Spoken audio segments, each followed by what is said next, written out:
അല്ല, ഞാനങ്ങ് സ്ട്രെയിറ്റ് ആയിട്ട് ചോദിക്കുക, നമുക്കിവിടെ ഒരുമിച്ചൊരു കളി കളിച്ചൂടെ? ഞാൻ ഈ ഫീൽഡിലെന്ന് എങ്ങനെ മനസ്സിലായി? ആനെ കണ്ട പാപ്പാൻ അറിയാൻ മേലെ ഏതായെന്നോന്ന്. അതുപോട്ടെ, അലുക്കുലുത്ത ആൾക്കാരൊന്നും വേണ്ട.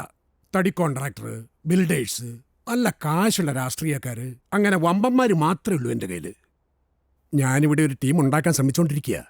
തൃശ്ശൂരായിരുന്നപ്പോൾ ജയകൃഷ്ണൻ എന്ന് പറഞ്ഞ് നമുക്ക് വലിയൊരു ധൈര്യം കൂടെ ഉണ്ടായിരുന്നു. ഇവിടെ അങ്ങനെ ആരുമില്ല. അപ്പൊ എങ്ങനാ നമ്മൾ അങ്ങനെ അങ്ങ് മുമ്പോട്ട് പോവുമല്ലേ? എനിക്ക് ഹസ്ബൻഡായിട്ടൊന്ന് ഡിസ്കഷൻ ചെയ്യണം. ആയിക്കോട്ടെ, ഇതാണ് എൻ്റെ വിസിറ്റിംഗ് കാർഡ്. ഒറ്റയടിക്കങ്ങ് ടോപ്പിലെത്താനുള്ള ചീട്ടാ ഞാൻ ഈ തന്നേക്കണത്. അതിനുള്ള പൊട്ടൻഷ്യൽ കൊച്ചിനുണ്ടെന്ന് തോന്നിയത് കൊണ്ടാ.